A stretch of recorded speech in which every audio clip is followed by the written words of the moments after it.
요한복음 15장 5절 말씀을 다 같이 한번 펴보겠습니다. 오늘은 그리스도인을 향한 하나님의 계획과 뜻에 대해서 함께 나누고자 합니다. 그리스도인을 향한 하나님의 계획과 뜻에 대해서 요한복음 15장 5절 말씀입니다.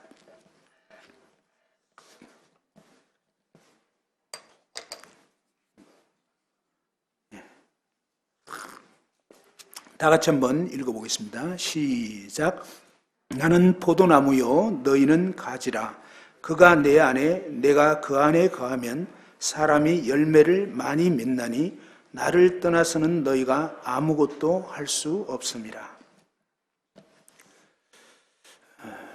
몇 주 전 이 선교 집회 때 한 형제님이 오셔서 이 요한복음 15장 5절 말씀을 교제해 주셨습니다. 그때 제 마음에도 이 말씀이 참 이렇게 새롭게 와닿고 또 이제 주님에게서 멀어진 제 심령이 주님께로 돌이켜지는 그러한 새로운 계기가 된 것 같아서 참 감사했습니다.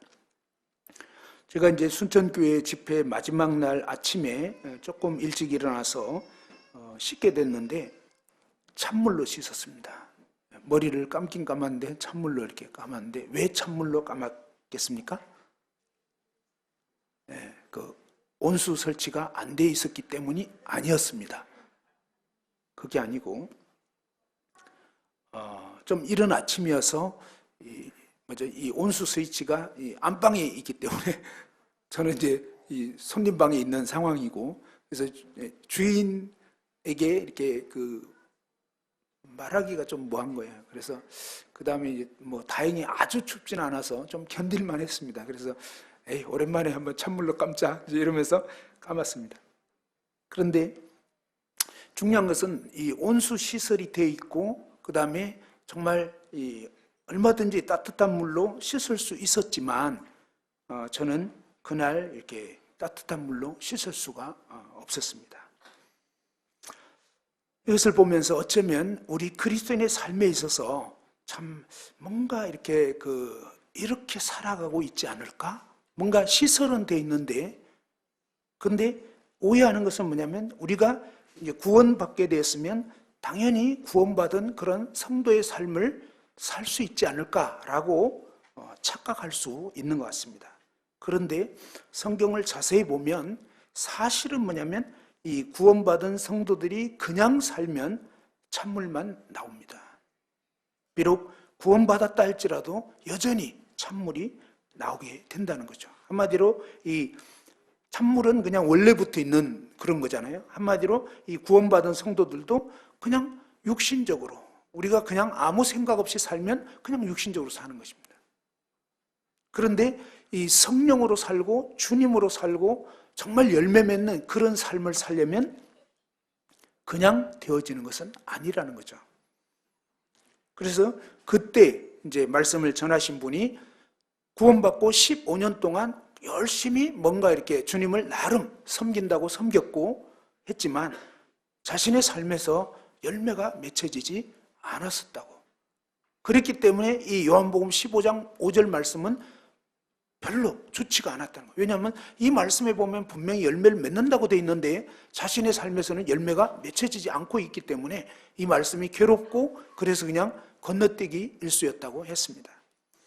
그러나 어느 날 자신의 삶을 돌아보는 시간을 갖게 됐을 때 주님께서 내가 주인인데 너는 왜 네가 주인 노릇하느냐 라는 그런 이 도전을 받게 되면서 자신을 돌아보았을 때 정말로 그렇게 살고 있었던 모습을 깨닫게 되었고 깊이 회개하고 돌이키는, 그래서 그때 이후로 정말 이 주님을 머리로 삼고 주인으로 삼고 주님의 종으로서 주님의 음성에 귀 기울이고 주님의 뜻이 무엇인가를 주목하면서 그 말씀을 따라서 그 음성을 따라서 순종하는 삶을 살게 되었고 그로 인해서 열매 맺는 삶을 살게 된 것에 간증도 하고 교제를 했습니다. 하나님께서 우리를 창조하신 목적이 무엇일까요? 창세기 1장 26절에 보면 하나님께서 우리를 창조하신 그런 그 목적에 대해서 알 수 있는 대목이 나와 있습니다. 한번 찾아보시죠. 창세기 1장 26절입니다. 다 같이 한번 읽어보시면 좋겠습니다. 창세기 1장 26절입니다. 시작.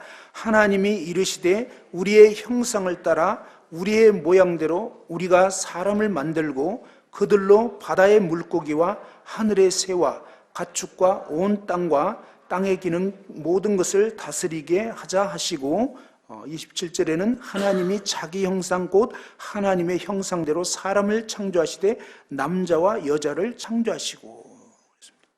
하나님이 우리 인간을 만들 때, 예를 들어서 어떤 물건을 만들 때 그 물건의 어떤 모양이나 모습을 보면 왜 있는지를 짐작할 수가 있죠. 어느 정도 알 수가 있습니다. 새는 이 날개가 있고 이런 모습을 보면서 날을 하고 만든 거죠. 물고기는 지느러미가 있고 이런 물고기의 모양을 통해서 뭔가 이렇게 물에서 헤엄치도록, 이런 어떤 만들어진 물건의 모습은 그 물건이 어떤 목적으로, 그 생물이 어떤 계획을 따라서 만들어졌는지를 보게 합니다. 창세기 1장 26절에서 하나님께서 우리 인간을 지으셨을 때 그 목적을, 창조 목적이 담겨 있는 그런 대목의 말씀이 여기에 나와 있습니다. 하나님은 삼위일체 하나님이 우리의 형상을 따라, 아버지와 아들과 성령님의 그 형상을 따라 우리의 모양대로 우리가 사람을 만들고 그랬습니다. 우리 인간을 만드신 하나님의 목적이 무엇인가가 이 말씀 속에 담겨 있다고 할 수 있겠습니다. 하나님의 그 형상을 따라서 우리를 지었다는 것은 하나님이 우리 인간이 어떻게 살기를 원하시는지, 다시 말해서 저와 여러분이 하나님의 그 형상을 닮도록, 그죠? 또 닮아가도록, 마치 모세가 이 시내산에 올라가서 이 하나님과의 그 독대를 통해서 40일 동안 있고 그 하나님 존전에 있다가 내려오게 됐을 때 모세의 얼굴에 막 광채가 났다고 그랬습니다. 그 주의 영광을 보게 되면서 영광의 영광으로 계속적으로 변화되는 주님의 그 영광스러운 모습으로 저희가 닮아가고 변화되고 새롭게 되어지고 이렇게 되기를 원하시는 것이 하나님이 우리 인생을 지으신 목적이라고 할 수 있겠습니다. 사실 얼마 동안이겠습니까? 하나님 마음의 깊은 중심의 뜻은 사실은 저희가 24시간 하나님의 그 임재 가운데 하나님 그분을 바라보고 그분을 의식하고 그분과 함께 동행하는 그러한 그분의 존전에서 주님을 계속적으로 알아가고 사귐을 갖고 이렇게 살아가기를, 그런 목적을 가지고 우리를 지으셨다는 것입니다. 그런데 이 목적에서 빗나간 삶을 산다면 그건 참 안타까운 그런 일이죠. 그것이 죄인 거고요. 그 다음에 하나님께서는 그분의 모양대로 우리를 지었다고 하는 것입니다. 제가 종종 예를 들지만 이 장갑은 무슨 모양이라고요? 손 모양이잖아요. 왜 장갑을 손 모양으로 만들었다고요? 손에 끼워서 사용하려고. 그죠? 왜 하나님께서 우리를 하나님의 모양대로 지으셨겠냐 하는 것입니다. 그것은 사실은 우리 인생이 그냥 알아서 살도록 그렇게 만든 것이 아니고요. 마치 손이 장갑 안에 들어가는 것처럼 하나님이 저와 여러분의 인생 가운데 들어오셔서, 그러면 어느 만큼, 자, 장갑을 끼되 어느 만큼 낄 것인가. 오늘 설거지 하시는 분들 장갑을 한 절반 정도만, 고무장갑 절반 정도만 끼고 설거지 해보세요. 상당히 좀 이렇게 쉽지 않을 것입니다. 사실은 가장 좋은 것은 이 장갑을, 그 고무장갑을 온전히, 그죠? 10손가락에 다 맞게 제대로 딱 이렇게 할 수만 있다면 100%꽉 꼈을 때 가장 자유롭게 움직이고 활용하고 정말 그 목적과 의미대로 사용될 수가 있을 것입니다. 우리 인생 가운데 하나님이 진정으로 나의 주인이 되어서 하나님 그분이 어떤 우리의 이 직장 생활, 또 가정 생활, 또 아니면 스포츠라든지 취미 활동, 모든 상황 가운데 하나님이 정말로 내 마음의 주인이 되셔가지고 그분이 이끄시는 대로, 그죠? 그분이 원하시는 대로 우리가 고집부리지 않고 정말 이 고무장갑이 주인이 원하는, 그 낀 사람이 원하는 뜻대로 막 마음껏 이렇게 움직여지는 유연성이 있는 것처럼 저와 여러분이 내 어떤 주장이나 내 고집, 아집을 내려놓고 그분이 마음껏 원하시는 대로 저와 여러분을 사용하실 수 있도록 이렇게 드려진다면 그 인생은 정말로 복된 인생이 되고요. 하나님께 온전한 영광이 될 뿐만 아니라 이제 그러한 삶을 살아가는 그 인생 자체가 정말 귀하게 되는 것입니다. 성경에서는 하나님이 나를 존중하는 자를 나도 그를 존중하겠다고 그랬습니다. 하나님을 무시하는 사람만큼 비참한 사람이 없는 것입니다. 그의 인생은 하나님 없이 사는 인생은 그냥 사실은 멸망이고요, 무가치한 것입니다. 그런데 하나님 안에 거하는 인생은 어느 누구든지 진짜 복된 인생이 되는 것입니다. 히브리서 2장 10절에는 보면 그러므로 만물이 그를 위하고 또한 그로 말미암은 이가 많은 아들들을 이끌어 영광에 들어가게 하시는 일에 그들의 구원의 창시자를 고난을 통하여 온전하게 하심이 합당하도다, 이렇게 말씀이 되어 있습니다. 만물을 창조하신 그 하나님께서 어떤 계획을 가지셨는가? 바로 많은 아들들을 이끌어서 영광에 들어가게 하시는 일을 계획하셨는데 이 계획을 어떻게 이루실 것인가? 바로 구원의 창시자가 고난받는, 십자가에 죽으시고 부활하심을 통해서 사실은 한 줌의 흙에 불과했던 우리 인생들이 영원자의 아들들이 되는, 영원한 지존자의 아들들이 되고 하나님의 정말 자녀들이 되는 이런 엄청난 계획을 하나님은 영원전에 가지고 계셨습니다. 에덴 동산에 보면 하나님께서 이 동산 한가운데에 생명나무와 선악을 알게 하는 그런 두 나무를 두셨다고 했습니다. 이 생명나무는 생명 대신 하나님 자신을 상징하고 나타내주는 그런 모습과 같습니다. 선악을 알게 하는 이 나무는 하나님께서 절대로 먹지 말라고 금지하셨을 뿐만 아니라 먹으면 반드시 죽는다고 했습니다. 그런데 사실상 안타깝게도, 그죠?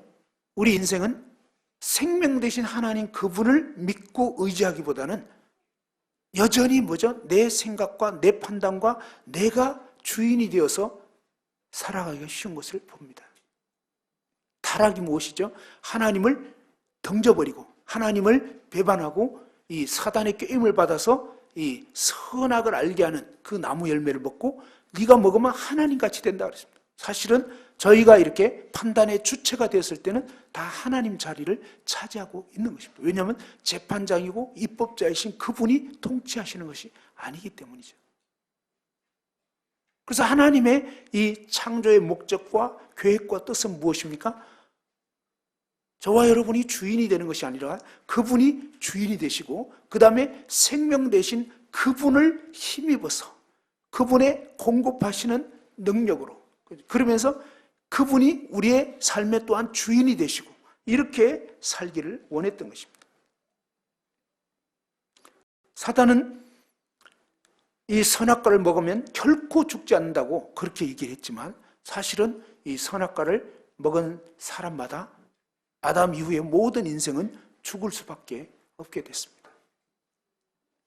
그리고 초대에 말씀드린 것처럼 구원받은 성도인 저와 여러분의 삶도 거의 대부분 거의 자동적으로 뭡니까? 내가 주인 되어서 내 판단과 내 생각과 내 경험과 내 지식을 의지하면서 주님 자리에 앉아있는 경우가 저의 삶을 봤을 땐 참 너무 많은 것 같습니다. 근데 하나님의 정말 계획과 뜻은 뭐냐면 우리 인생 가운데 정말 생명 되신 그분이 예수 그리스도가 이 죄인된 우리 인생 가운데 들어오셔서 이제 죄인은 죽고 정말로 의로우신 그분이 생명이신 그분이, 우리 생명이신 그리스도께서 사시는 그런 삶이 되기를 원하신다는 것입니다.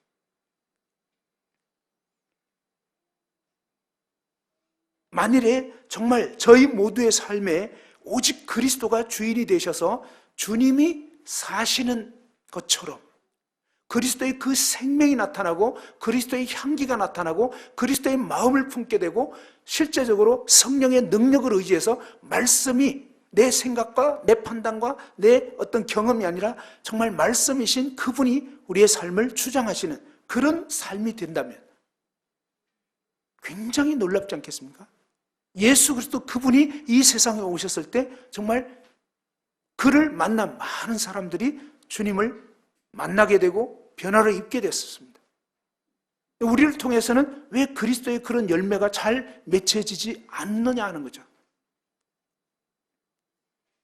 주님 말씀 그대로 포도나무 되신 그 주님이 가지이신 우리를 통해서 흘러나갈 수 있고 정말 그 주님이 우리의 삶을 주장하실 수 있도록 그런 어떤 주님을 진정으로 주인으로 삼고 주님과의 사귐 가운데 거하면서 우리의 삶이 드려지는 이런 것이 되지 않기 때문에 열매가 맺혀지지 못하고 주님의 향기가 드러나지 못하고 여전히 그리스도의 모습이 아닌 나의 어떤 육신의 추한 모습이 드러날 때가 많이 있지 않냐 이거죠.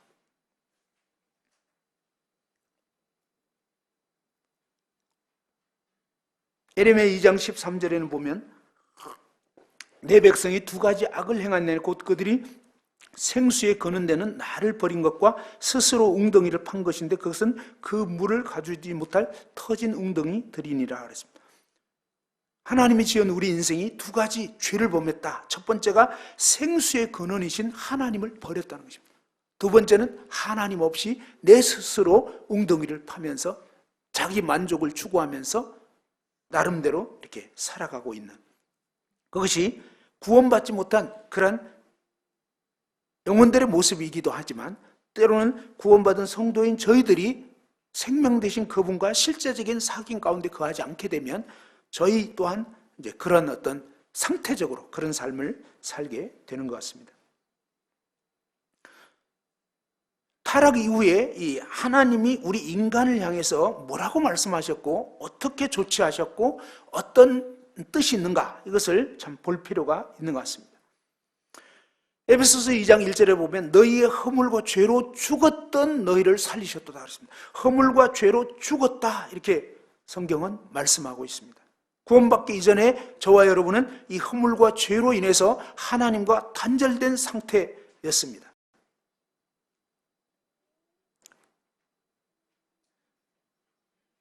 사단의 게임을 받고 죄에 빠져버린 그런 그 아담과 하와의 모습, 그죠? 그리고 그 이후에 모든 인생들에 대해서 로마서 5장 12절에는 그러므로 한 사람으로 말미암아 죄가 세상에 들어오고 죄로 말미암아 사망이 왔나니 이와 같이 모든 사람이 죄를 지었으므로 사망이 모든 사람에게 이르렀다 그랬습니다.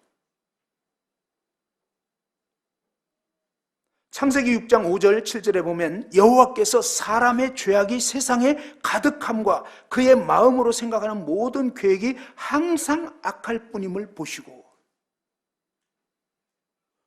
특정한 사람의 얘기가 아니라 아담 이후에 태어난 모든 인생들의 모습은 사실은 뭐냐면 그 마음으로 생각하는 모든 계획이 항상 악할 뿐이라는 것입니다. 나름 선하게 생각하면서 나름 괜찮게 살아가려고 애를 쓴다 할지라도 그 또한 하나님을 떠난 가운데서 또 사실은 뭡니까? 자신이 주인 되어서 그렇게 하기 때문에 사실은 하나님께서는 정죄하신 것입니다. 하나님의 정죄는요 온 인류에 대해서 이미 끝났다고 선포하신 것입니다. 그리고 창세기 6장에서 6, 7, 8장 에 이르기까지 이 노아의 홍수 심판을 통해서 사실은 뭡니까? 온 인류를 끝내버리신 것입니다. 어떤 의미에서? 그러니까 저희가 이렇게 착각하는 것이 뭐냐면 내가 뭔가 좀 어떤 선한 것을 낼 수 있지 않을까라고 착각하는데 그게 아니라는 거죠. 하나님의 뜻은 인류에 대해서 정죄하신 것입니다. 아담 안에 모든 인류는 멸망할 수밖에 없고 멸망시킬 수밖에 없는 그것이 바로 그리스도의 십자가를 통해서 아주 극명하게 드러난 것입니다. 하나님께서는요, 그리스도 안에서 온 인류를 정죄하신 것입니다. 심판하신 거예요. 온 인류가 얼마나 악했냐면요, 바로 빛 대신 그 하나님에 대해서 완전히 거부할 뿐만 아니라 못 박아 죽여버린 것입니다. 그것이 인간의 악입니다. 특정한 사람의 문제가 아니라 저와 여러분 모두가 결국은 뭐예요? 빛 대신 그분을 거부해버린 것입니다. 하나님이신 그분이 왕됨을 원치 않았던 것입니다. 우리는 이자가 우리의 왕됨을 원치 않는다. 헤롯 왕의 얘기만이 아니라는 것입니다. 유대인의 왕으로 나셨다고 했을 때 굉장히 불쾌했을 뿐만 아니라 아주 자세히 알아본 다음에 확실하게 죽여버리려고 했습니다. 그것이 바로 저와 여러분의 모습이라는 것입니다. 하나님께서는 이러한 이 죄에 빠져버렸고 정말 죄 자체가 되어버린 인간에 대해서 사실은 끝내버리신 것입니다. 창세기 8장 21절에도 보면 이는 사람의 마음이 계획하는 바가 어려서부터 악하다. 예, 어려서부터 악하다. 예레미야 17장 9절에는 보면 만물보다 거짓되고 심히 부패한 것은 마음이라. 누가 능히 이를 알려마는 나 여호와는 심장을 살피며 폐부를 시험하고 각각 그 행위와 행실대로 보응한다 그랬습니다. 하나님께서는요, 만물보다 거짓되고 심히 부패한 것이 저와 여러분의 마음인 것을 아셨습니다. 그러면 거듭난 사람들의 마음은 어떨까요? 예, 거듭난 사람의 마음은요, 두 마음입니다. 하나는 뭐예요? 그리스도의 마음이에요. 하나는 뭐예요? 여전히 육신적인 마음. 육신적인 마음은요, 그냥 예나 지금이나 똑같습니다. 누가 잘 되면 배 아파요. 힘들어요. 못 됐으면 좀 좋겠어요. 그죠? 이게 뭐예요? 이 육신입니다. 이 육신은 절대 개선이 안 됩니다. 근데 저희가 착각하는 게 참 이 육신 때문에, 이 못난 자아 때문에 굉장히 힘들어할 때가 많아요. 근데 하나님께서는요, 정죄하셨고 끝냈다고요. 다 진멸하라고 한 것처럼 그건 아니라는 것입니다. 그러면서 하나님이 세우신 놀라운 그 대안, 아니 놀라운 대안일 뿐만 아니라 유일한 대안, 그것은 뭐예요? 그리스도라는 것입니다. 내가 아니요, 그리스도라는 것입니다. 인간의 이 오염된 그런 상태, 그죠? 그들이 로마서 1장 28절에 보면, 그 전에 이사야 64장 6절에 보면, 무릇 우리는 다 부정한 자 같아서 우리의 의는 다 더러운 옷 같으며, 그죠? 우리가 나름대로 옳다고 내세울 수 있는 그것마저도 더러운 걸레 같다고 했습니다. 그것이 하나님이 우리 인간 스스로 지어낸 의에 대해서 보시는 평가요, 관점인 것입니다. 사실이 그렇다는 것입니다. 근데 저희는 끊임없이 뭡니까? 이 선악과를 먹어버렸기 때문에 끊임없이 뭡니까? 끊임없이 나를 어떻게든지 좀 이렇게 괜찮은 인간으로 보이고 싶은 이 야무진 착각이 있습니다. 근데 하나님께서는 아니라는 것입니다. 인간에게서 난 어떤 것도 하나님은 받으실 수 없다는 것입니다. 그것이 바로 가인의 제사입니다. 가인에게서 난 어떤 제사도 하나님은 받으실 수가 없었던 것입니다. 그럼 무엇입니까? 바로 아벨이 드린 그 양과 기름, 그 양의 첫 새끼와 그 기름, 그건 뭐예요? 바로 오직 그리스도라는 거예요. 오직 성령이고, 오직 그리스도께서 우리의 삶을 통해서 성령의 능력으로 역사된 그것만이 하나님이 받으실 수 있는 향기로운 제물이라는 것입니다. 로마서 1장 28절에 보면 또한 그들이 마음에 하나님 두기를 싫어하며 하나님께서 그들을 그 상실한 마음대로 내버려 두사 합당하지 못한 일을 하게 하셨으니 곧 모든 불의, 추악, 탐욕, 악의가 가득하고 시기, 살인, 분쟁, 사기, 악독이 가득하고 수군수군하고 이런 것이 전부 다 사실은 뭐예요? 구원 안 받은 사람들의 모습일 뿐만 아니라 구원받은 성도라 할지라도 상태적으로, 우리는 신분적으로는 그리스도가 우리 안에 계십니다. 그러나 상태적으로 그리스도가 주인이 아니고 내 마음에 지금 내가 삶을 주인 노릇하면서 살아간다면 여지없이 이런 안타까운 모습이 나올 수밖에 없는 것입니다. 그래서 사도 바울은 로마서에서 내 속 곧 내 육신에 선한 것이 거하지 아니한다. 참 유감스럽지만 저와 여러분 스스로에게는 선한 것이 나올 수가 없고 하나님께서는요, 마음까지도 이미 부패해버렸다고. 그래서 이미 십자가로 끝내셨다고. 그래서 진리를 알게 되면, 더 이상 나를 괜찮은 인간으로 보이려고 그렇게 몸부림칠 필요가 없는 것입니다. 왜? 뻔해요. 거기서 거기라는 것입니다. 그러면서 하나님께서 우리에게 정말로 알려주시고 싶은 것이 있습니다. 인간의 그 오염된 상태의 모습을 보면 영적으로 어떻게 됐습니까? 우리는 타락했습니다. 결국 하나님을 몰아내고 사단을 받아들인 그런 자가 되어버렸습니다. 구원받기 이전에, 그죠? 아담 이후의 모든 인생들이 그러니까 영적으로 하나님과 단절돼 버렸고 오히려 사단과 짝하는 그런 연합된 이런 존재가 되어버렸습니다. 혼적으로는 어떻게 됐습니까? 지성과 감정과 의지인데요, 우리의 지성이, 본래의 지성은 뭡니까? 타락하기 이전에는 정말 하나님 그분을 알고 하나님을 바르게 예배할 수 있는 그런 지성을 가진, 하나님에 대해서 바른 인식, 우상이 신이 아니고 오직 영원 절대자, 보이지 않지만 이 모든 것을 창조하신 그 영원한 창조주 하나님을 진정으로 알고 예배하면서 그런 어떤 지성을 가지고 있었다고 할 수 있겠습니다. 그리고 그 감정도 어떻습니까? 정말 하나님 안에서 하나님과의 굉장히 화평한 그런 감정을 누리고, 또 이 부부 사이에, 아담과 하와 사이에도 타락하기 이전에 뭡니까? 이는 내 살 중에 살이고 뼈 중에 뼈다. 뭐예요? 아내를 정말 지극히 사랑하고 자연스러운 그런 부부가 깊이 하나가 되어 있는, 감추는 것도 없는 이런 진정한 연합을 이루는 삶을 살았던 것입니다. 그래서 그 감정에는 뭐예요? 참다운 어떤 만족과 평안이 있었을 것입니다. 또한 의지도 어떻습니까?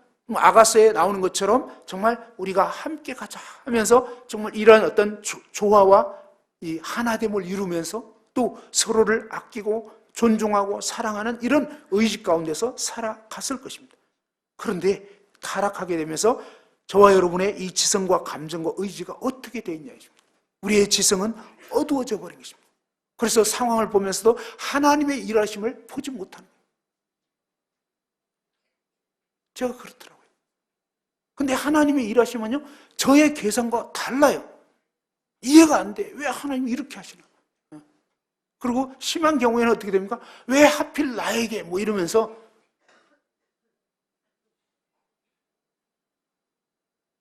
어제도 누군가가 그런 얘기를 하더라고요. 하나님은 나를 미워하시는 것 같아. 여러분, 하나님이 구원받은 성도들을 미워하실까요? 아니잖아요. 성경에 보면 자기 아들을 아끼지 아니하시고 우리 모든 사람을 내어주신, 정말 하나님의 진정한 그 마음은요, 아들까지도 내어주실 정도로 정말로 우리를 사랑하시는데, 그런데 뭡니까? 내 이 어두워진 지성은 뭐죠? 하나님이 지금 나에게 이러시면 안 되시죠? 뭐예요? 내가 원하는 기준에 안 맞다 이것입니다. 근데 인생의 주인은 누굴까요? 인생의 주인은 저와 여러분이 아닙니다. 인생의 주인은 그분이십니다. 그래서 그분의 선하신 뜻대로. 근데 우리는요, 그냥 내 식으로밖에 생각이 안 되는 거죠. 근데 하나님은 정말 기이한 지식 가운데서, 정말 하나님은 진정으로 뭡니까? 선하신 분이기 때문에 우리를 그러한 과정 가운데 넣지 않고서는 이 완고한 자아가 깨지지도 않고, 그죠? 교만한 마음이 녹아지지도 않고 부서지지도 않기 때문에 하나님은 정말 이 고난의 인생길을 통해서 우리를 여러 삶의 여정들을 통해서 코스에 집어넣고 우리를 다루시는 것입니다. 우리의 지성이 어두워졌을 때는 하나님의 이런 일하심에 대해서 감지하지 못하고 오히려 정말 하나님 왜 이러시는가 하면서 반항하게 되고 거역할 수밖에 없는 거죠. 안타깝게.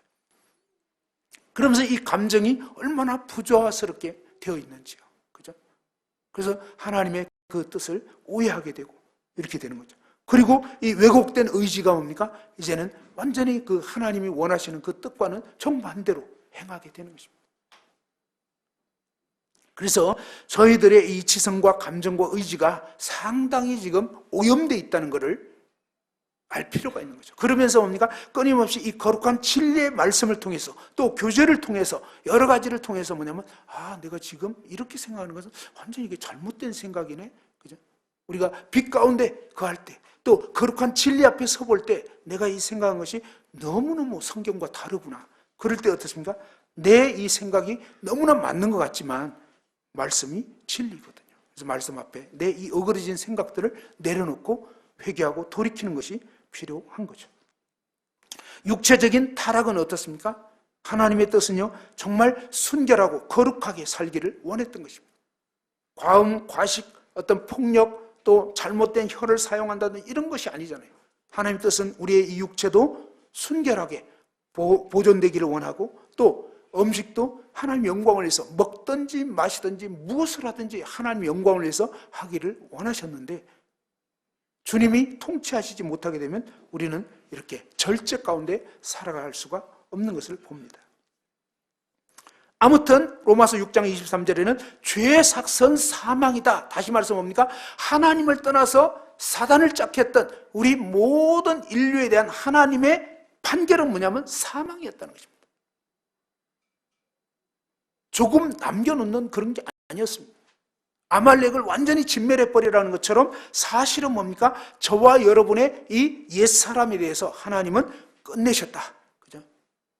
그것이 하나님의 되는 거예요. 그리고 그 판단대로 행하면 상대방에게 상처 줍니다. 여지없어요. 근데 주님 앞에 나아가다 보면 주님이 너가 지금 내 자리 차지하고 있다. 그러면서 뭡니까? 주님의 마음으로 나 자신이 먼저 겸손케 되어지고 내 들보가 제거되고, 그러면서 이제 상대방을 바라볼 때는 더 이상 그런 어떤 판단하는 그런 마음이 아니라, 그죠? 미워하는 그 마음이 아니라 그리스도의 마음으로, 그 다음에 뭡니까? 나도 주님 없이는 얼마든지 저렇게 설 수밖에 없기 때문에 이제 더 이상 어떤 우월한 마음 그런 게 아니고 주님 말씀 그대로 내 들불을 제거하고 상대의 티를 빼줄 수 있는, 그래서 정말 겸손한 그리스도의 영으로, 그리스도의 그 마음으로 그리스도의 생명이 나타나게 될 때 상대방도 별로 부담이 되지 않는 것입니다. 아무튼 하나님이 계획하신 것은요, 적어도 저희가 지금까지 살아온 삶하고는 차원이 다른 삶이라는 것입니다. 그리스도가 저와 여러분 안에서 나 대신, 그죠? 내가 아니요 그리스도, 그죠? 사도 바울의 삶을 계속적으로 주장하고 이끌었던, 그죠? 바울 사도가 나는 날마다 죽는다. 내게 사는 것이 그리스도니 우리 생명이신 그리스도가 나타나실 때, 그럴 때는 거기에는 뭡니까? 자기 자랑할 것도 없습니다. 자기 자랑한다는 것도 이것도 육신이죠, 사실은. 정말 돌아보니까요, 정말 그렇더라고요. 열매가 맺혀지는 것은요, 절대로 그리스도로 되어지는 거지 자기 자신으로는 안 되는 것입니다. 내가 맺으려고 할 때는요, 힘만 들어가고 상처만 주더라고요. 내가 상대를 막 변화시키려고 하니까 아주 그냥 무리가 들어가는 거예요. 나는 열심히 뭔가를 했지만 상대방은 엄청 부담을 느끼고 불편해지고 이렇게 되더라고요. 근데 참 난 별로 한 게 없고 뭔가 되는지도 모르겠는데 어느 날 열매가 맺혀진 거예요. 그러니까 분명한 사실은 내가 한 게 아니라는 거예요. 물론 말씀을 전했지만 역사하신 분은 그리스도라는 거예요. 그래서 사도 바울의 고백이 뭐예요? 내가 다른 사도들보다 수고 많이 했지만 내가 아니요 그리스도라. 그렇잖아요. 그러니까 정말 자기 자랑할 것도 없는 거예요. 할 수도 없고. 다시 한번 생각해 봅시다. 하나님께서는요, 타락한 인간을 개선하고자 하시거나 개조하시려고 한 것이 전혀 아니었다는 것입니다. 의도 파악을 잘 해야 되겠습니다. 아, 나라는 인간은 안 되는 거구나. 맞아요. 그래서 그 유감스러운 자신을 붙잡고 계속 자기 연민에 빠져서 왜 난 이 모양이냐. 그게 아니고 하나님은 그 모양인 줄 다 아시고 그거 말고 더 좋은 것을 예비해 놓으셨다는 것입니다. 하나님의 뜻은 십자가로 처형을 시켜버리겠습니다. 그래서 이제는 뭡니까? 바로 처형된 그곳에 이제는 뭡니까? 죽음으로 끝내버린 다음에 사흘째 예수 그리스도께서 죽은 자 가운데서 부활하셔서 이제는 뭡니까? 모든 믿는 자 안에 그리스도 그분이 들어가시는 구원이죠. 영생의 시작이죠. 그러나 이것은 끝이 아니었다는 것입니다. 사실은 그때부터가 진정한 삶의 시작이었는데 안타깝게도 이러한 삶의 원리를 제대로 인식하지 못하고 저처럼 조금 귀찮다고 또 아니면 어떤 이유로 해서 그냥 이 온수 스위치를 좀 눌러주세요 라고 부탁을 했었어야 하는데 부탁 안 한 거예요. 그리고 이 온수 스위치를 눌렀다고 그러면 온수가 자동으로 나오나요? 그건 또 아니죠. 여러분 세수할 때, 샤워할 때 어떻게 온수 나옵니까? 예? 실제적으로 뭡니까? 온수 쪽으로 또 방향을 틀어야 되는 것입니다. 겠죠? 무슨 얘기냐면 진리를 실제적으로 적용하지 않으면 안 되는 것입니다. 주님께서는 우리에게 이제 거듭난 성도들에게 새 생명 그리스도를 보내주셨습니다. 그래서 우리가 이제 새 생명을 받은, 그리스도의 생명을 받은 새 사람으로 태어났습니다. 거듭난 자가 된 것이죠. 그 다음에 주님께서는요, 성령을 우리 안에 보내셨습니다. 내가 가는 것이 너에게 유익이라고 그랬습니다. 그러면서 뭡니까? 내가 가지 않으면 보혜사가 오실 수가 없다는 것입니다. 그런데 내가 가게 되면 보혜사 성령님을 보내주신다는 것입니다. 사실은 뭡니까? 동일한데 다른 그런 뜻이라는 거예요. 보혜사. 그 다음에 곁에 서서 속삭이는 자. 사실은 뭡니까? 예수 그리스도께서 이 땅에 오셔서 제자들과 함께 계셨던 것처럼 사실은 뭡니까? 그리스도께서 저와 여러분에게 1대1로 모든 거듭난 성도 안에 그리스도께서 성령으로 거하신다는 것입니다. 그런데 이 성령께서 뭐라고 말씀하시는지. 성령께서는 뭡니까? 진리의 성령이라고 했습니다. 진리는 뭡니까? 이 그리스도께서 진리이시고 기록된 말씀이 진리입니다. 성령은 무슨 막 신비한, 물론 신비하시지요. 그렇지만 그런 어떤 것이 아니라 사실은 뭐예요? 기록된 이 거룩한 말씀을 우리에게 깨우쳐 주시고 생각나게 해주시고 말씀을 순종하게 하시고 말씀을 통해서 그리스도가 어떤 분인지를 알게 해주시는, 그리스도라면 정말 어떻게 사실지를 우리에게 생각하게 해주시는 것입니다. 그러면서 이 성령이 내주하셔서 우리를 돌보시고 끝까지 함께 하신다고 했습니다. 그리고 주님께서 우리에게는 이 거듭난 성도의 생명으로 이 영의 양식, 말씀을 주신 것입니다. 이 말씀은 영의 양식입니다. 저는 이 밥을 안 먹으면 복음을 못 전하겠더라고요. 상담을 하는데도 배고프면 상담을 못 하겠어요. 그래서 누구는 그런 말 하잖아요. 밥심으로 산다 그러죠. 근데 참 이 영적으로도 똑같이 사실은 뭡니까? 저와 여러분이 이 하나님의 거룩한 말씀을 덜 가까이 하는. 사실 우리가 하루에 3번씩 밥 먹잖아요. 요즘은 2번 드시는 분도 있더라고요. 또 어떤 분은 한 끼밖에 안 드시고 이런 분들이 있더라고요. 그래도 한 끼는 드시잖아요. 근데 원래는 3끼 맞잖아요. 그죠? 그럼 뭐예요? 아침, 점심, 저녁으로 우리가 늘 이 말씀을 가까이 하고, 안 되면 암송카드 갖고 다니면서 암송을 하고, 이 말씀 암송하는 거 굉장히 중요하고 아주 위력이 있더라고요. 하나님 말씀은 진짜 위력이 있더라고요. 그래서 우리의 삶 가운데 이 하나님 말씀이 먼저 나에게 양식이 되고 그 다음에 또 다른 영혼에게도 나눠줄 수 있도록 이렇게 되면 좋겠습니다. 로마서 8장 28절 이하에 보면 우리가 알거니와 하나님을 사랑하는 자 곧 그 뜻대로 부르심을 입은 자들에게는 모든 것이 합력하여 선을 이루느니라. 모든 것이, 그죠? 모든 것. 무슨 뜻입니까? 지금 저와 여러분에게 관계된 모든 상황들, 모든 인간관계, 모든 어떤 직장 생활이 됐건 가정 생활이 됐건 또 이웃과의 관계든 모든 관계에 대해서 하나님께서 뭐라 하냐면 모든 것이 합력하여 선을 이룬다고 되어 있습니다. 주님께서는 바로 우리에게 이 상황을 허락하신 것입니다. 주님이 허락하신 거예요. 내가 원해서 이렇게 된 게 아니라고요. 내가 원한 것 같지만 주님께서 허락하신 것입니다. 주님이 허락지 않으면 안 되는 거예요. 그리고 하나님 미리 아신 자들을 또한 그 아들의 형상을 본받게 하기 위해서 미리 정하셨다고요. 하나님께서 우리에게 안락하고 아무 갈등 없고 어려움 없는 삶을 허락하시고 원하신 것이 아니라 우리로 하여금 참 때로는 좀 부대끼는, 그죠? 좀 고통스러운 이런 관계, 또 그런 상황, 이런 걸 통해서 사실은 뭡니까? 우리의 이 모난 자아가 깨어지고, 그죠? 육신이 깨뜨려지고, 내가 아니요 그리스도께서 사실 수 있도록 거룩한 이 말씀이 정말 원수를 사랑하라. 근데 원수를 한 번도 안 만나면요, 원수를 사랑하는 말씀이 이루어지겠습니까? 절대 안 이루어져요. 근데 원수를 만나게 되면서 처음에는 미워하고 막 이러면서 대부분 뭡니까? 이 내 자아로 육신으로 반응하는 것입니다. 그러다가 어느 순간에 하다가 안 되면 주님 앞에 나아가고, 그러면서 이제 주님 나는 안 됩니다. 그렇지, 원래 그런 거예요. 그래서 주님이 나는 어떻게 했냐? 주님 하실 수 있죠. 사실 주님이 뭐 못 받으실 그런 인생은 없잖아요. 내가 못 받는 거죠. 주님이 다 괜찮아요. 그러니까 그 말은 다른 말로 하면 뭐죠? 다 주님으로 안 살고 있다, 이런 뜻이라고요. 그래서 회개하시고 돌이키시고, 주님이 제 안에서 살아주세요. 제가 주인 노릇한 거 회개합니다. 아들 예수 그리스도의 형상이 본받아지는 저희들이 됐으면 참 좋겠습니다.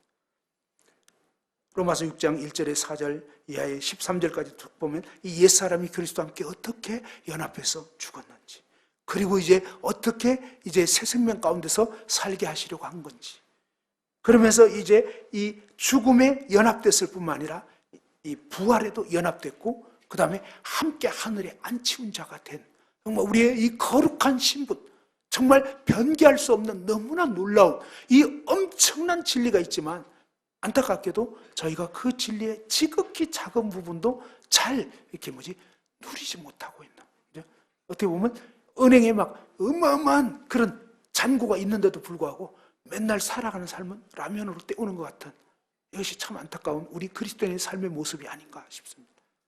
우리 안에 계신 그리스도께서 내 대신 사시도록 그분께 내 삶을 내어드리기 시작한다면 주님께서 너무나 놀랍게 우리를 통해서 영광을 나타내실 것입니다. 갈라디아서 2장 20절에 내가 그리스도와 함께 십자가에 못 박혔다 그랬습니다. 그래서 이제 더 이상 내가 사는 것이 아니고 오직 내 안에 그리스도께서 사신 것이고, 이제 내가 이 몸뚱아리 가운데 사는 것은 나를 사랑하사 나를 위하여 자기 자신을 버리신 하나님의 아들을 믿는 믿음 안에서 사는 것이다 그랬습니다. 그리스도께서 내 대신 사실 때. 마지막 이제 한 말씀 보고 마치겠습니다. 고린도후서 5장 14절 말씀 한번 보시겠습니다. 고린도후서 5장 14절서부터 그리스도의 사랑이 우리를 강권하시는도다. 우리가 생각하는데 한 사람 예수 그리스도께서 모든 사람 저와 여러분을 대신해서 죽었은즉 모든 사람이 어떻게 됐다고요? 어떻게 됐다고요? 죽은 것이다. 예, 이게 진리입니다. 사실은 저와 여러분 이미 끝났어요. 우리는 끊임없이 나 때문에 힘들잖아요. 근데 하나님께서는 너 이미 끝났어. 죽었어. 더 이상 너를 이렇게 좀 좋게 보이려고 애쓰지 마. 애쓸 필요도 없어. 이미 끝났는데. 그죠? 그 다음에 15절 뭡니까? 15절 다 같이 읽죠? 시작. 그가 모든 사람을 대신하여 죽으심은 살아있는 자들로 하여금 다시는 그들 자신을 위하여 살지 않고 오직 그들을 대신하여 죽었다가 다시 살아나신 이를 위하여 살게 하려 함이라. 그죠? 주님께서 그렇게 하신 이유가 뭡니까? 바로 죽으시고 부활하신 예수 그리스도를 위하여 살게 하려 하심이라. 그런데 예수 그리스도를 위하여 어떻게 사냐 이십니다. 그것은 바로 저와 여러분이 또 그분 위해서 살려고 열심히 애써라는 게 아니고, 바로 그 그리스도가 우리 안에서 사시도록 그분께 내 삶을 내어드리는 그런 삶에 대해서 이 말씀이 말씀하는 것입니다. 그런즉 누구든지 그리스도 안에 있으면 새로운 피조물이다. 이전 것은 지나갔으니 보라 새 것이 되었다. 놀랍게도요, 하나님께서는 거듭난 우리 안에, 진짜 거듭난 성도 안에 누구나 다 온수 시설이 다 되어 있다는 것입니다. 근데 오래도록 온수 스위치 안 켜고 아주 그냥 이 추운 겨울에 춥게 사시는 것처럼 그리스도 삶이 너무 초라하고 비참하다면 온수 스위치 안 켜고 있는 것일 것입니다. 시설은 돼 있는데. 그 다음에 스위치만 킨다고 되는 것이 아니고요, 실제적으로 뭡니까? 적용해야 됩니다. 그죠? 실내 스위치를 켜든 난방 스위치를 켜든 온수 스위치를 켜든 아무튼 뭔가 구체적인 삶의 상황 가운데 그리스도를 정말 사시도록 내어드리는, 그래서 내가 아니요 그리스도가 사실 때 주님께서 우리를 통해서 영광을 받으시고 정말 놀라운 하나님의 역사가 일어날 것입니다. 기도하고 마치겠습니다.